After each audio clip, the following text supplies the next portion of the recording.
c'est vrai. Pourquoi? Parce qu'en fait, pourquoi choisir le moment des élections pour voir que l'espace civique ou civil est restreint? Pourtant, ces restrictions ont toujours fait l'objet de nos critiques dans l'opposition. On a vu des partis qui ont été empêchés de manifestations, empêchés de réunions, et c'est à ce moment-ci qu'ils surgissent.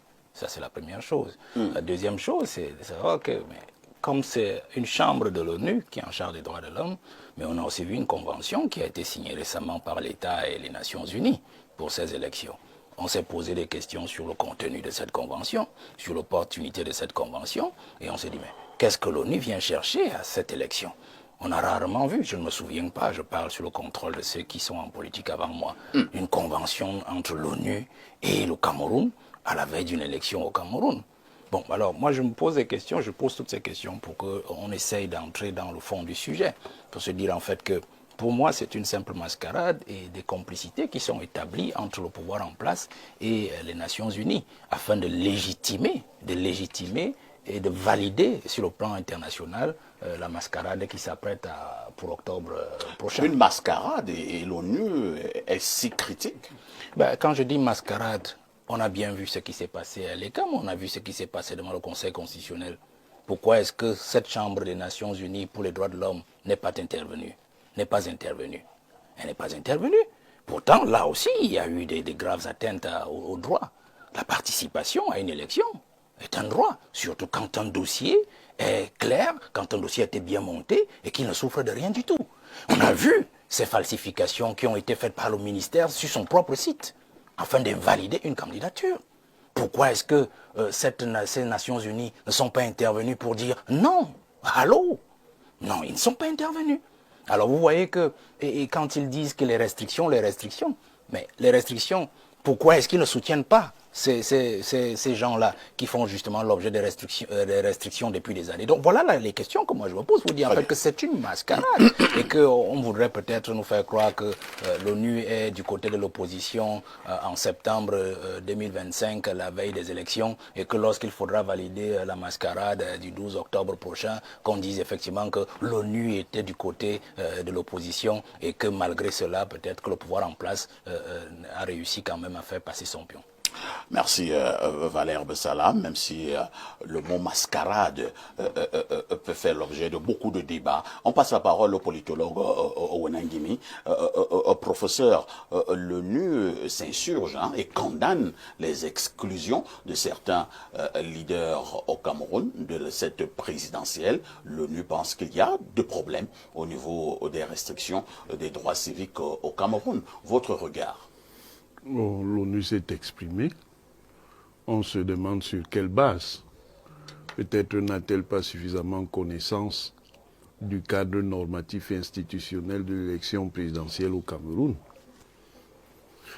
Maintenant, sur le plan transactionnel et opérationnel, vous n'avez qu'à regarder les candidats dont les dossiers ont été validés.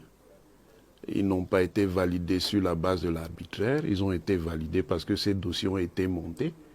Et les candidats qui ont été invalidés, c'est parce que leur dossier était vicié. Non, pas de mascarade. Il n'y a aucune mascarade là-dedans. Les dossiers étaient viciés de part en part. L'ONU s'exprime au moment où on voit ces candidats commencer à se déployer dans ce qu'on appelle la pré-campagne, qui n'est pas strictement réglée par la norme, mais dans les conventions, on s'accorde à ce que les formations politiques et les candidats qui veulent déjà mobiliser ceux qu'ils considèrent comme leurs sympathisants et qui veulent attirer l'attention et la sympathie de l'électorat, ils ont commencé à se déployer. Est-ce que cela peut se faire s'il y a restriction des droits civils et civiques? Merci, professeur Nkoumvando. L'ONU est donc inquiète quant à l'organisation d'une élection libre, transparente, inclusive et honnête. J'ai envie de sourire lorsque j'observe ce que moi je qualifierais de simple agitation, pour dire en même temps combien de fois personnellement, j'ai cessé de faire confiance à ces organisations internationales à travers leur commission de ceci ou de cela. Ici, nous parlons d'une commission. Moi, j'ai l'impression que l'ONU est charge, plutôt en train de soutenir l'opposition, là. Loin de là. Ah bon? Mais permettez-moi de continuer en exprimant la méfiance que j'ai vis-à-vis de ces organisations internationales. Loin de nous ici, vous savez qu'il y a un peuple qui est massacré dans ce génocide que nous connaissons à ciel ouvert, à Gaza. Mais passons. J'aimerais bien entendre ces organisations, non pas seulement condamnées théoriquement, mais aussi amener à faire quelque chose. Parce qu'une simple condamnation ne fait pas ressusciter les morts. Une simple condamnation n'arrête pas le génocide tel que nous le connaissons aujourd'hui à Gaza. Mais revenons au Cameroun. Pour m'en étonner, ce n'est pas aujourd'hui que l'ONU, à travers ses organisations, ses commissions, ignore que le Cameroun est gouverné par un régime totalitaire. Le monde n'est pas fort. Un régime militaire. Un régime militaire? Absolument. Comment ça? Les mots sont dans un pays où la justice est entre les mains des militaires, où les hommes politiques sont systématiquement jugés par une juridiction militaire alors qu'ils ne sont pas du tout militaires, alors qu'ils ont commis des infractions, s'il y a infraction, des infractions qui n'ont rien à voir avec de l'activité militaire. Vous appelez ça comment? C'est un régime militaire. Un régime où tous les ministres se baladent avec des militaires derrière eux, vous appelez ça comment? On appelle ça un régime militaire. Lorsque le président de la République est gardé par toute une armée, vous appelez ça comment? On appelle cela un régime militaire. Vous connaissez les présidents de la République, ils ne sont pas gardés par l'armée? Je parle d'un corps d'armée, la garde présidentielle au Cameroun est toute une armée. Ailleurs, il y a évidemment des services de sécurité, mais rarement, vous ne verrez toute une armée où des gens mènent des carrières entières dans le cadre simplement de la protection d'un seul individu. Vous appelez ça comment? J'appelle cela, moi, un régime militaire, même si les constitutions et des analystes comme ceux qui sont sur ce plateau nous diront plutôt autre chose. Est-ce que l'ONU, avant les élections, et pour rejoindre M. Valère Bessala sur ce plateau, ignore que, avant les élections, toutes les réunions des partis d'opposition sont systématiquement interdites? Est-ce que cette ONU ignore que pour manifester, notamment quand il s'agit d'une activité politique, il faut obtenir une autorisation, une procédure qui n'est prévue nulle part? On parle de déclaration et non d'autorisation de manifester. Est-ce que cette ONU ignore que les opposants sont humiliés? Quelqu'un sort d'un voyage à l'étranger, il est séquestré dans son hôtel, on lui interdit d'aller rencontrer ses militants, on lui impose le parcours, il ne peut aller à un autre endroit qu'à Yaoundé, la capitale. Tout séjour ailleurs lui étant interdit, alors peut-être que son agenda politique, en vue des élections politiques, indiquait qu'il devait aller voir ses partisans, les populations dont le peuple à tel ou tel endroit. Je vais donc répondre à votre question en disant que la dénonciation, si c'en est une, du haut-commissaire aux Nations Unies en charge des droits de l'homme, c'est du cinéma, c'est de la plaisanterie, c'est des choses qu'on ne doit pas prendre au sérieux. Nous avons la possibilité nous-mêmes de dénoncer ces choses et nous le faisons d'ailleurs tous les jours sur les plateaux de télévision sans besoin d'attendre que le Haut-Commissariat aux Nations Unies vienne nous le dire. Un peu comme si, pour les opposants, c'est une moquerie. Merci, professeur Nkonvondo. Et Limbi Lobé, en préparant cette émission, j'avais l'impression que l'ONU vole au secours de l'opposition au Cameroun. Mais je suis un peu surpris que sur ce plateau, les opposants sont plutôt en train d'envoyer balader cette ONU. Il s'agit de quoi en réalité? L'ONU est justement dans une espèce de mascarade, pour reprendre le mot de M. Valère Bessala, ou alors l'ONU est tout simplement dans son rôle. L'ONU est dans son rôle et elle ne joue pas son rôle pour le bien de l'opposition. Ça ne nous apporte rien de spécial dans notre lutte, puisque ce qu'elle dit, nous le savons. Et nous-mêmes, nous le disons il y a beaucoup d'années. Donc, c'est une preuve supplémentaire que nous avons raison de nous plaindre de la malgouvernance. Mais la malgouvernance ne date pas d'aujourd'hui dans ces pays. Et des actes de malgouvernance que l'ONU dénonce aujourd'hui, nous les connaissons. Ce qui est important, c'est que, et c'est là qu'il faut attirer l'attention des partis.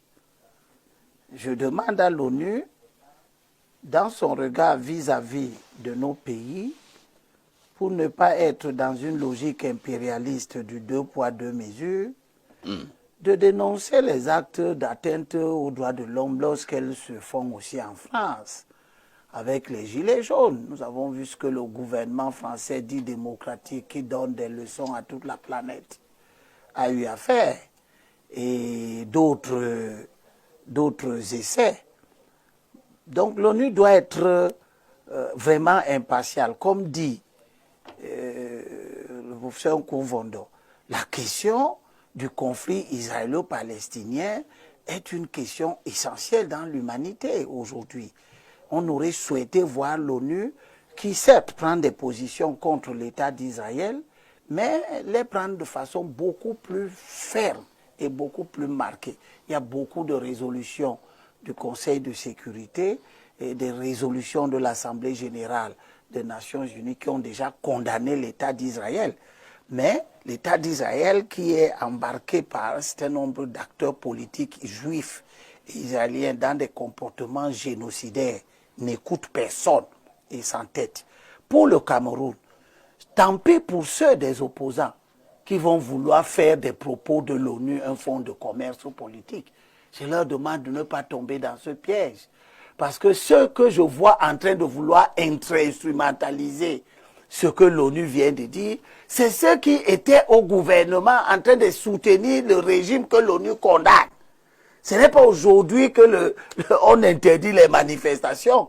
On interdisait les manifestations quand Bello Bouba, Issa Chiroma, Kamto étaient au service de ces régimes. Et l'ONU avait déjà décrié ça. Ils ne se sont pas sentis particulièrement concernés. Qu'ils soient aujourd'hui comme ils ont toujours été, indifférents à la violation des droits de l'homme au Cameroun.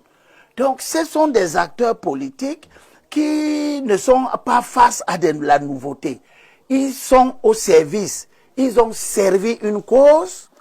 Eh bien, si aujourd'hui ils découvrent que la cause qu'ils ont servie était mauvaise, c'est tant mieux. Mais les propos de l'ONU ne doivent pas leur servir de fonds de commerce. Merci. Pierre Blériot-Niémec, l'ONU, ou si vous préférez, ce haut commissariat de l'ONU aux droits de l'homme n'est pas également passé par 4 chemins pour attirer l'attention du gouvernement sur la lutte contre la montée des discours de haine, de la désinformation et de l'incitation à la violence en ligne et hors ligne, conformément au droit international des droits humains. Pour l'instant, lorsque l'ONU est en train de relever ses griefs entre guillemets, parce que je viens de suivre Elim Bilobé dit tout à l'heure que rien n'est nouveau sous le soleil, eux ils le font depuis de nombreuses années. Est-ce que c'est parce qu'ils le font depuis de nombreuses années que l'ONU ne devrait pas venir condamner ces actes au Cameroun? Alors, moi quand j'étais élève, ensuite étudiant, j'entendais parler de l'ONU. Je croyais que c'était une organisation des personnes savantes, morale, ainsi de suite. Je me disais que si ces gens disent quelque chose, mais cette chose est d'une véracité, ainsi de suite. Je pensais la même chose des grands médias. Alors, quand je me suis rendu dans la vie réelle, je me suis rendu compte que non, quand vous entendez la ONU, le monsieur qui écrit ça a ses amis ici au Cameroun et tout, qui lui font des petites notes. On dit que si tu fais comme ça. J'ai commencé à découvrir que quand les grandes radios là, que nous connaissons et tout, ont des amis, ça peut être des amis du gouvernement, des amis de l'opposition, c'est des gens qui leur font des petites notes et puis disent que bon, si tu dis ça, ce monsieur ne nous connaît même pas, le monsieur commande là. Il ne s'intéresse pas du tout à nous.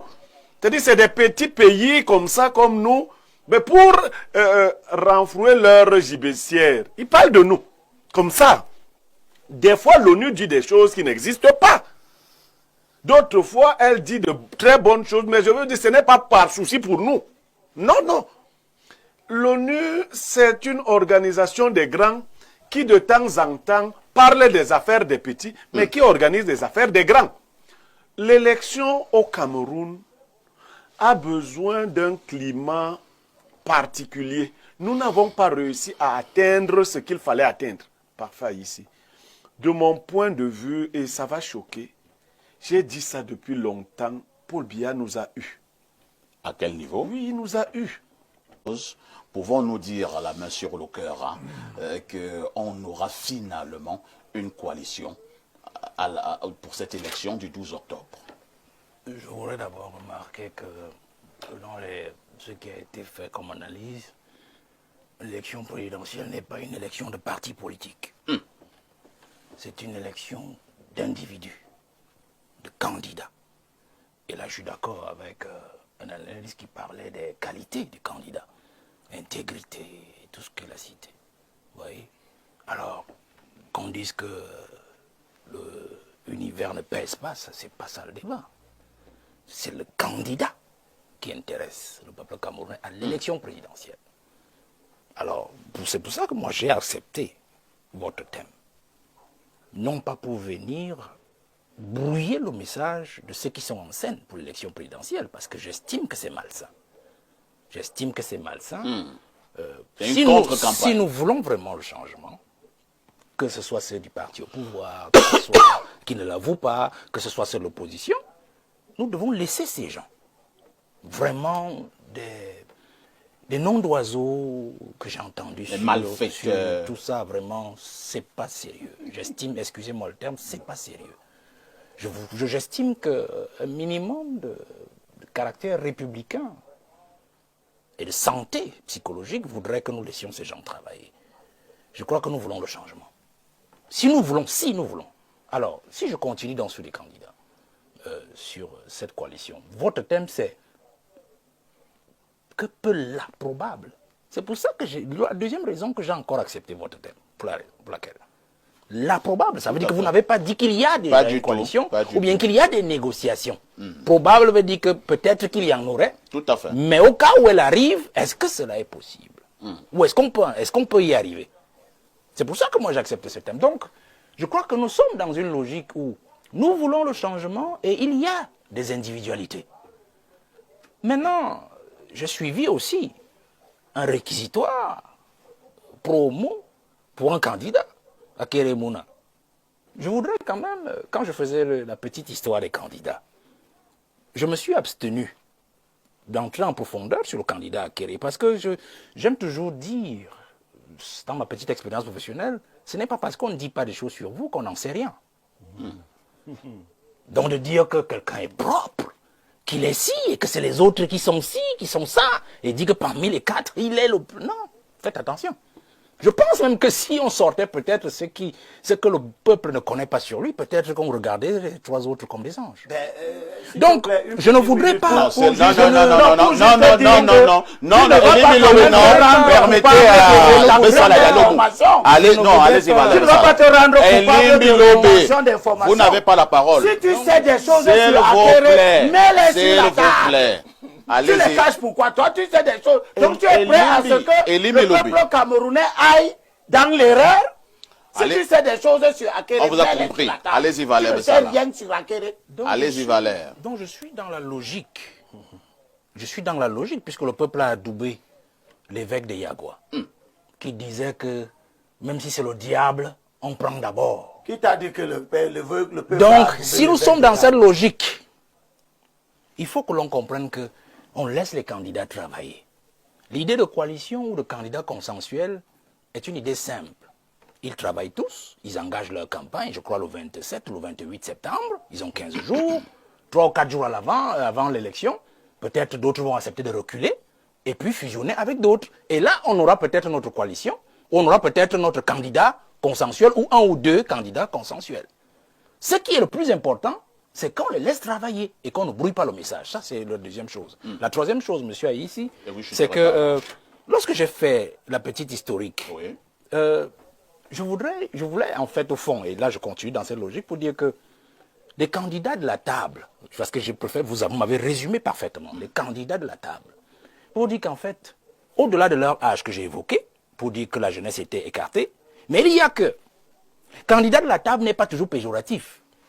Candidat de la table veut dire en fait qu'ils connaissent encore beaucoup mieux Paul Biya que les tout autres. Parce que Bello, Issa, ils le connaissent depuis Aïdjo, ils ont travaillé avec lui. Akere même d'ailleurs aussi, depuis Aïdjo, étant jeune sous son père. Et puis, Maurice Kamto, qui a travaillé dans les années 90, qui a travaillé à la suite dans l'affaire Bakassi, qui a travaillé comme ministre. Donc, ils connaissent Paul Biya. Donc, les candidats de la table, certainement, et là, Blériot a dit quelque chose, qu'il y a peut-être un risque à penser qu'ils sont peut-être sortis, du moins les 3 premiers, ou les deux premiers sont sortis, peut-être pour venir brouiller le message de l'opposition.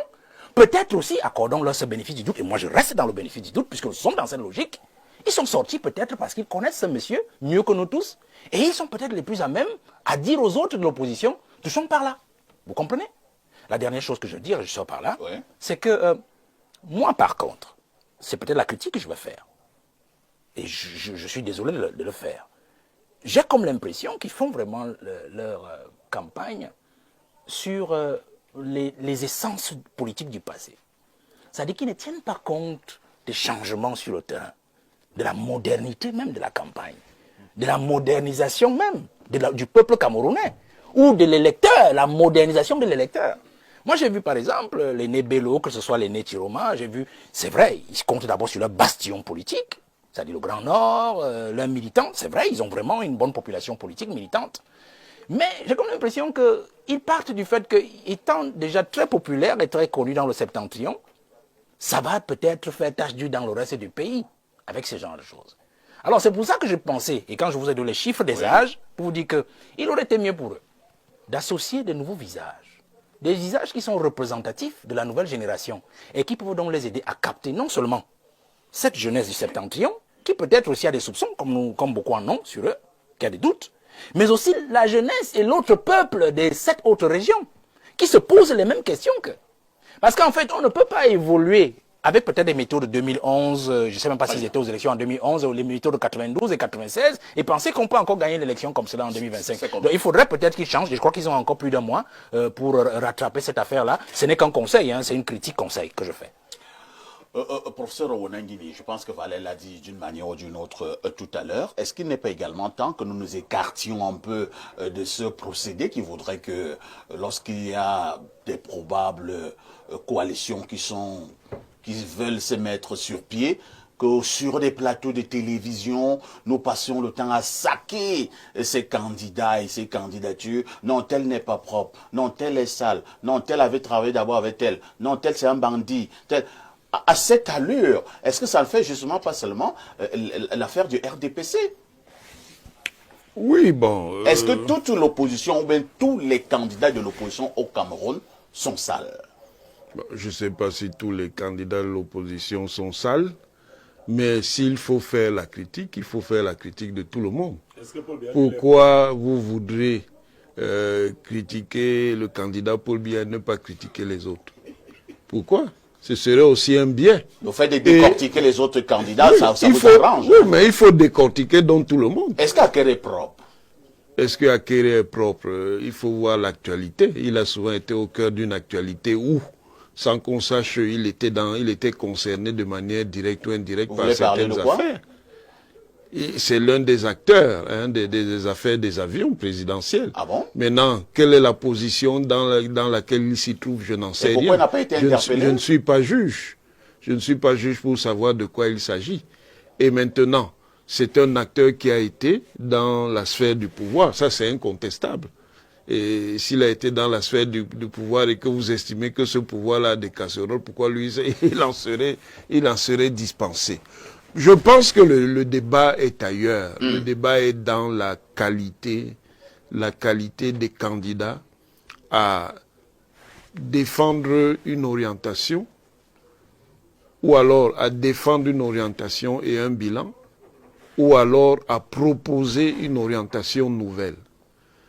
Ces candidats-là sont en réalité des candidats de récupération.